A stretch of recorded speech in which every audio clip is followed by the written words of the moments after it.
намайг дуулал гэдэг өөр зохион хөгжимчийн мэргэжилтэй.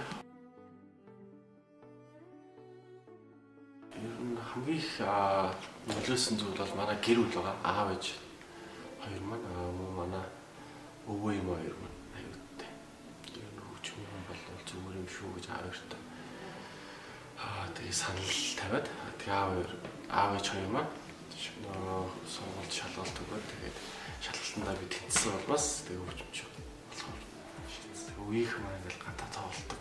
Ингээл найзууд маань дууддаг гараа дээр хэл тоглолт явдаг. Тэгээ би надад ерөөсөө хөгжмөд автах маш том шаардлагатай байсан учраас өөрийгөө тооштой хөгжмөд автах тийм маш их байсан. Тэр хүүхдэд маш хэцүү.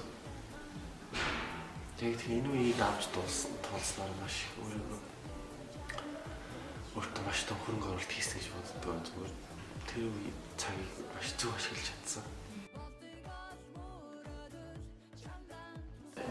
Хүмүүсээ яс болчиход 2 удаа орсон гэж боддог байхгүй.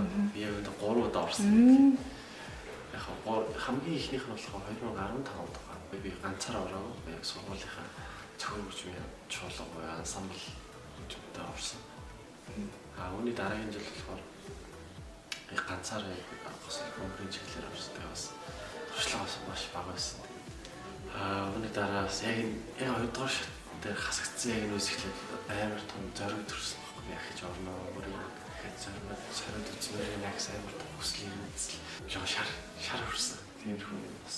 Сүүлд аюулгүй болчиход ороход яг тэр боломжуудаа яг тоон дотор байсан бүх төлөвлөгөө хийнэ гэсэн зүйлээ нь бол бүгдийг харуулж чадсан л да. Тэгээ энэ надад маш сэтгэл хангалуун яваас би маш баяртай байна. Хөгжмийн ерөөсөө хүн насан туршдаа суралцдаг. Яг л ерөөсөө хязгаар гэж мэдүүлдэг хөгжим.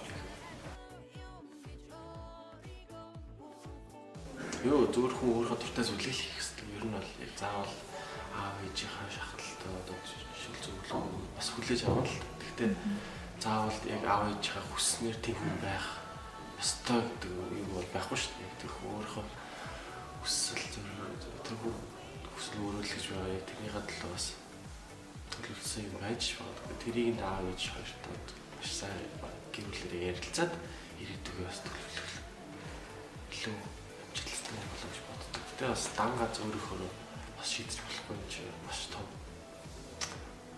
чухал зүйл шүү дээ хүний амьдралын.